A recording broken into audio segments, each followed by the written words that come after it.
Dr. Haji Anies Rashid Baswedan, pria kelahiran Kuningan, Jawa Barat pada 7 Mei 1969 ini adalah cucu dari tokoh nasional dan pejuang kemerdekaan Republik Indonesia, Abdurrahman Baswedan. Rekam jejak dari garis keturunan dan nasab mantan Gubernur DKI Jakarta ini teramat jelas tertulis dalam sejarah bangsa Indonesia. Rekam jejak itu semakin menebal setelah ia selama 5 tahun menjabat Gubernur DKI Jakarta. Anies Baswedan tidak hanya seorang intelektual, dia adalah juga sosok yang berwawasan kebangsaan luas, toleran, peduli, dan inklusif.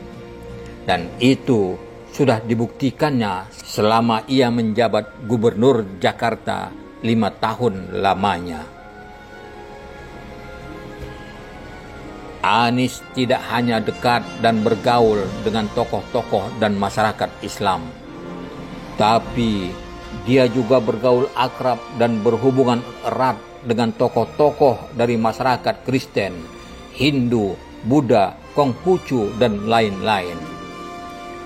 Selama 5 tahun memimpin Jakarta, Anies telah membuktikan bahwa dia memberi ruang yang sama pada semua agama, pada semua suku, semua etnis yang ada di Jakarta. Dia tidak membeda-bedakan asal-usul warga Jakarta. Jawa, Batak, Betawi, Papua, Madura, Dayak, Minang, Aceh, Makassar, Ambon, Cina, Tamil, Arab, dan lain-lain. Semua mendapat tempat dan perhatian yang sama darinya. Tapi politik Indonesia sejak reformasi memang syarat diwarnai dengan fitnah dan cemooh. Seakan-akan demokrasi tidak akan berjalan tanpa fitnah dan cemooh yang ditebar pada seseorang atau sekelompok orang yang mereka tidak suka.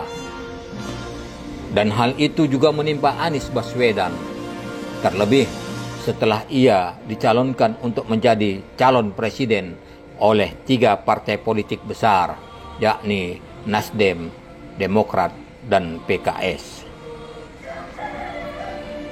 Tuduhan yang paling sering dialamatkan kepada Anies adalah dia seorang gubernur yang intoleran.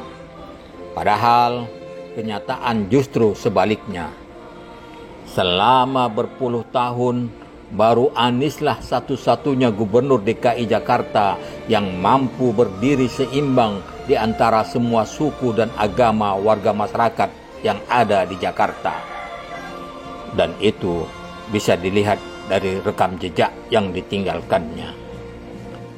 Hanya di masa Anies, umat beragama dari masyarakat minoritas mendapat ruang pengakuan dan pelayanan yang sama dengan umat yang mayoritas.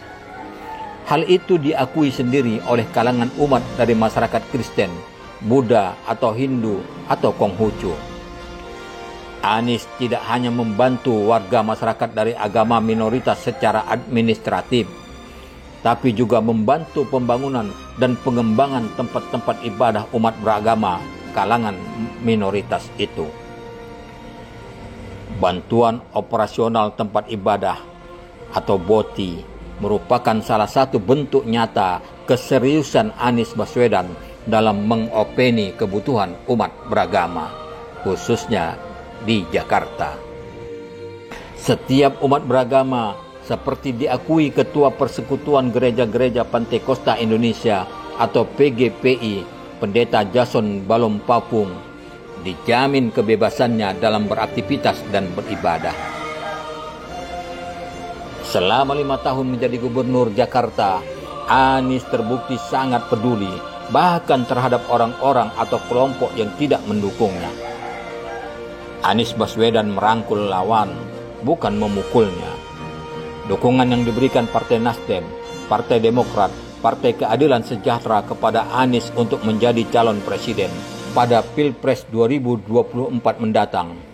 Padahal Anies bukanlah kader dari salah satu partai politik itu, adalah bukti bagaimana Anies Baswedan telah memikat hati banyak orang melalui kerja-kerja nyata yang dilakukannya selama menjabat Gubernur Jakarta. Terkait pilihan umat beragama ini, riset yang dilakukan Foxpol telah menunjukkan bahwa 38,2% umat Hindu memilih Anies. 36,8% umat Katolik memilih Anies. 29% umat Protestan memilih Anies. 28,6% umat Buddha memilih Anies.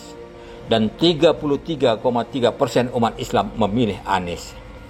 Dari data riset Foxpol tersebut menunjukkan bahwa tuduhan bahwa Anies intoleran atau memainkan politik identitas jelas tidak benar. Agar lebih jelas bahwa Anies seorang yang sangat toleran, peduli, dan inklusif, inilah kata mereka tentang Anies Baswedan, setidaknya setelah ia selama 5 tahun memimpin Jakarta. Puji Tuhan, pertengahan tahun yang lalu kami memulai merenovasi gereja tempat ini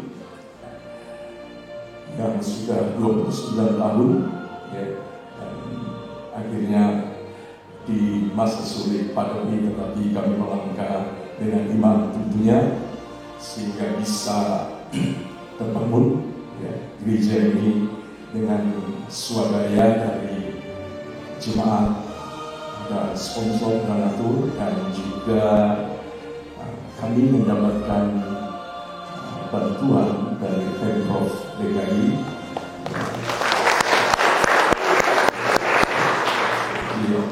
Jadi saya harus menyampaikan secara langsung sama Pak Gubernur, terima kasih Pak Gubernur untuk dana hibah yang sudah diberikan di gereja Jemaat Yordan, ya, sebesar 250 juta.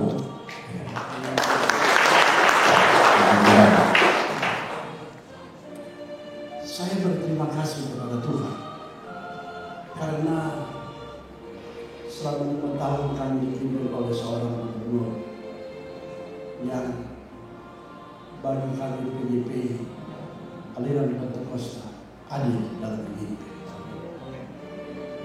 Dan dalam hal ini sepengetahuan saya akan bahagia sedikit. Selama 5 tahun ini Bapak memimpin, tidak ada satu gereja sepengetahuan saya yang mengalami gangguan.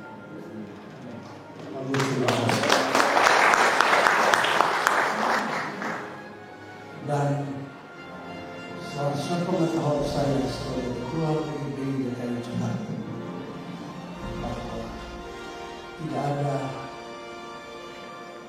kebijakan Bapak Gubernur DKI Jakarta yang diskriminatif bagi umat Kristen, khususnya aliran Pentakosta. Yang terhormat Gubernur Provinsi DKI Jakarta, Bapak Anies Rashid Baswedan, PhD, untuk dapat naik ke atas panggung serta cindramata. Yang pertama kepada 3 yayasan yang telah kami sebutkan, yaitu Yayasan Dwi Tuna Rawinala Jakarta Timur, Yayasan Kenari, dan juga Yayasan Agape.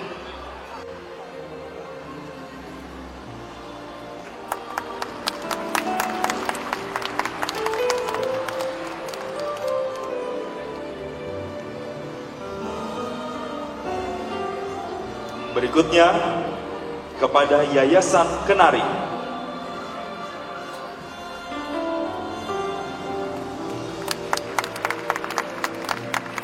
Dan berikutnya Yayasan Agape. Bahkan kami mohon untuk Bapak Gubernur memberikan cindramata kepada para pimpinan ARAS dan Keuskupan Agung Jakarta. Bapak Ibu hadirin sekalian, pemberian cindramata kepada pimpinan ARAS ini diberikan kepada perwakilan dari PGPI, Gereja Bala Keselamatan, Gereja Ortodoks, Gereja Advent, Gereja Baptis, PGIW, PGLII, dan Keuskupan Agung Jakarta.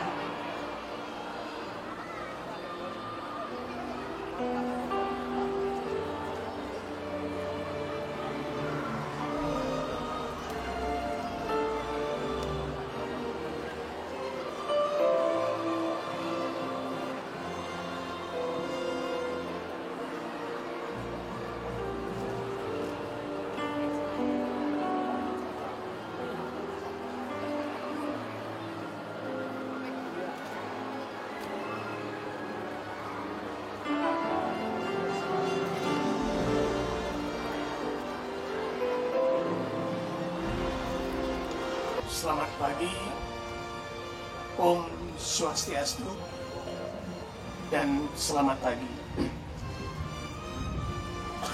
Terima kasih yang tak terindah kepada semua para tokoh.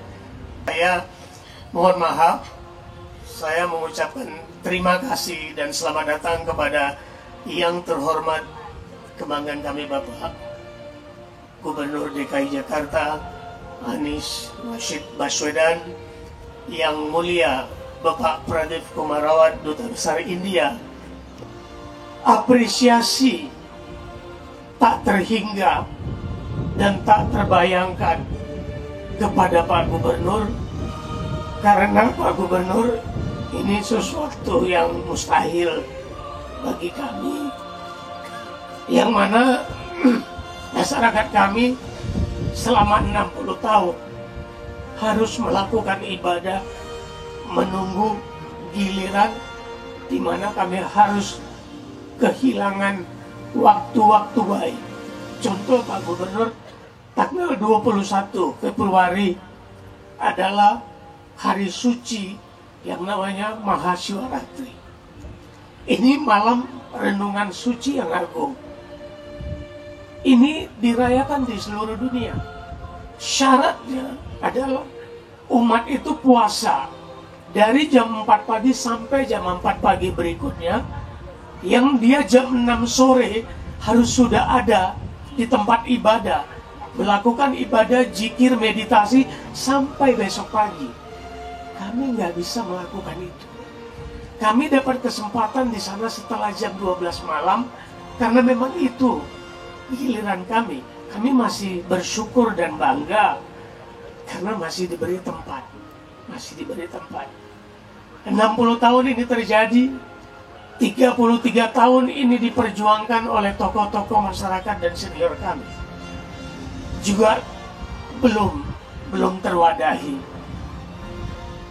Kami speechless, Pak Gubernur, tidak punya kata-kata ketika hari ini di tempat ini bisa terjadi satu ritual suci, peletakan batu pertama, pembangunan tempat ibadah untuk masyarakat Tamil yang sudah ratusan tahun di Nusantara ini, hampir 60 tahun di DKI tidak berhasil, Pak Gubernur. Ini sesuatu yang di luar dugaan kami. Saya tidak tahu apakah ini memang harus melalui Pak Anies dan kawan-kawan di tempat ini terjadi. Bahwa hari ini kita ada di sini. Hari ini Pak Anies, Bapak-bapak, kami merasa Indonesia, Pak. Hari ini kami merasa tidak ada perbedaan. Hari ini kami merasa bagian dari bangsa ini.